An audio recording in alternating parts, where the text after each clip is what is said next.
তো হ্যালো বন্ধুরা, কেমন আছো সবাই? এখন আছি আমি টুনি দিঘিতে, আর যাচ্ছি ডালকোলা দিয়ে। তোমরা দেখতে পাচ্ছ ডালকোলা বাইপাসে আছি, আর আমরা যাচ্ছি এখন এলাহাবাদ। তো 1000-2000 কিলোমিটার রাস্তা আছে এখন, আর আমরা এখন এলাহাবাদের জন্য বেরিয়েছি। আর গাড়ির পর্দাটা এখন উঠিয়ে দিলাম, কারণ রোদ হয়ে গেছে। তোমরা দেখতে পাচ্ছ সকাল থেকে রোদ করে দিয়েছে। আর আমরা দুজন মিলে ড্রাইভার এখন যাব এলাহাবাদ। একটা ড্রাইভার এখন ঘুমাচ্ছে,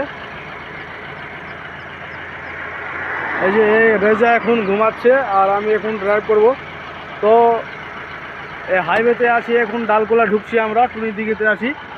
তারপরে এলাহাবাদ গিয়ে তোমাদেরকে আরও কিছু দেখানো হবে। তো চলো শুরু করা যায় এলাহাবাদের ট্রিপটা।